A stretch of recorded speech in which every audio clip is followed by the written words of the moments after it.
we are determined to be a net zero council by 2030 because I believe it's the right thing to do, regardless of regardless, I believe it's the right thing to do, frankly. So we are determined to be net zero as a council by 2030, and I will continue to restate that pledge as we go forward. Thank you, Madam Mayor.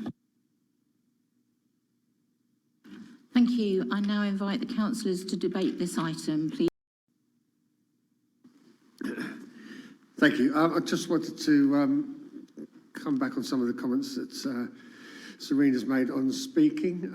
Climate change, I think it's pretty well established now that there is climate change going on, and it is being affected by CO2 and methane, amongst many, many other things. I understand that there is an argument around the fact that we do have cyclical ice ages.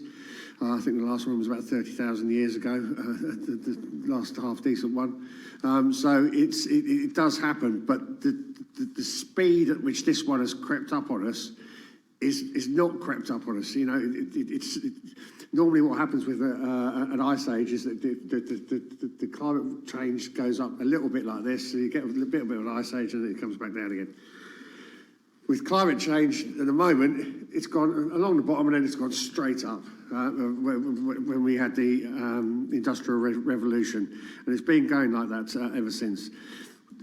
The fact that most countries now have admitted the fact that there is a problem and are working towards reducing the climate change is I think, very important.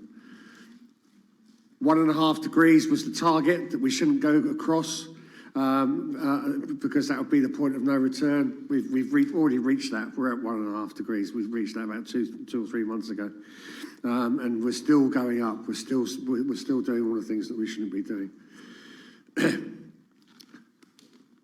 Embodied energy of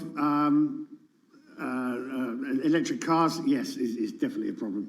We know that if we buy an electric car and we drive it for our entire lifetime, we're not going to counter the embodied energy which is actually in the car. The benefit from having an electric car is actually driving it around in your environment, so you're reducing the carbon emissions in your particular spot.